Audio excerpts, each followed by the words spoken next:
So anyway, so let's get started with the pointers. So pointers. Now, before we start with pointers, again, we need some kind of background information, and that would be the information about how the memory is laid out in a computer. So it's pretty common concept, but if you don't know about it, it's going to be very hard for you to understand the pointers. So let's understand the logical view of memory. Okay, so let's see. Memory in computer, every computer has some memory. By definition, it has to have memory where it stores the data and stuff. Your computer has memory, and this is how you can visualize it to be logically. The memory looks like this. It's usually the memory is huge. Okay, so think of it as having as being basically let me use lines. Think of it being a collection or a sequence of bytes. And what is a byte? A byte is basically simply 8 bits. Okay, and what is a bit? A bit is basically either 0 or 1. Is the location, the minimal location where you can store 0 or 1. But the memory is a collection of bytes, and each byte has 8 bits. You can access individual bytes, but you cannot access even actually in all the modern computers, you cannot even access individual bytes. You can access only 4 bytes, a D word at a time. But the minimal you could access in any processor would be a byte. Okay, you cannot access the individual bits in it. So if this is the view of the memory, if you are looking at the memory right here, these are individual bytes in that memory. Okay, and basically what memory is simply a collection of large number of bytes. Okay, huge number of bytes here, like this, something like this. Okay, and each byte has an address associated with it. Address tells computer where that memory location exists. Okay, it's simply a number, and it basically starts from 0 for the first byte, and then 1, 2, 3, 4, 5, 6, 7, and so on, all the way to, if you have n number of bytes, you must have heard your computer has like 4 gigabyte of memory. Okay, so you have 4 gigabytes of this. 4 gigabytes, 4 gig is actually 1024 multiplied by 1024 multiplied by 1024. That's what makes a gig, which is the same as 2 to the power 30.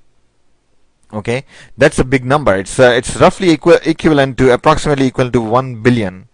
So 4 gigabytes is like 4 billion bytes. So this would be like 1 less than 4 billion, and last address, n minus 2, n minus 3, n minus 4, and so on. Okay, so this is the view of the memory. Okay, now and each memory has an address associated with it. To access a particular address or the value stored in that address, you use the value stored in that location. You use its address. Okay, so when we basically when we write in our C program, when we write int x, what happens at this point? What happens is the computer allocates a memory, or the operating system actually allocates the memory somewhere, memory for this variable x, and integers are basically 4 bytes long. So this variable x is actually 4 bytes long. Okay, it is 4 bytes long, so it allocates 4 bytes for it. So say for example, it allocates these 4 bytes for it. Okay, these 4 bytes right here. Okay, and calls it the variable x, and actually x represents this address, the start of this 4 byte location, which is start address of this 4 byte location, which is 4. Okay, so actually x represents the value stored in it, but the address of x is, in this particular example, is 4. Okay, so later on in the program, if I say x is equal to 20,465, for example, okay, what it does is, at this point, when it runs this statement, when it executes this statement, what it does is it writes 20,465 465 in all these 4 bytes together, combined together. Okay, in this 4 byte location it writes 20,465. Okay, so this is the value of x. So x is the same as the value of x. Okay, now there is an address associated with the x also. And how would you access the address of x? How would you know what the address of x is? There is an operator called ampersand. So in C program, if you write ampersand x, what this means is the address of the location where the value of x is stored. Okay, so x means in this particular example it is same as 465. Okay, but ampersand x is the address of x, which is in this particular example 4.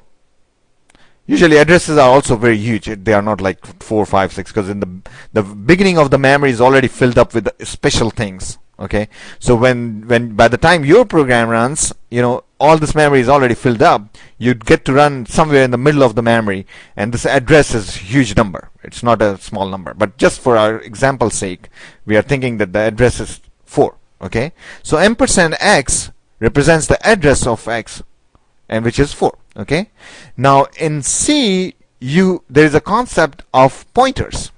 Okay, pointers are basically, as the name suggests, they point to memory locations.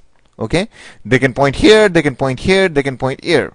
Okay, and how do you declare a pointer? This is how you declare a pointer. You write the type, then you write the star, asterisk, the character which is on top of the 8. When you shift 8 will print this thing, will display this thing, and then the pointer name. Okay, so for example, if you want to declare an integer pointer, you say int pointer px.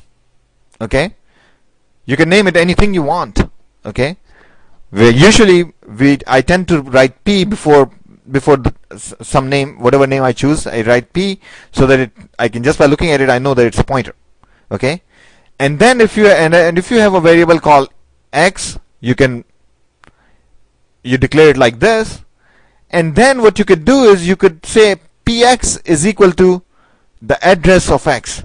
Now remember, pointers can take the values that pointers take are the addresses of the memory location.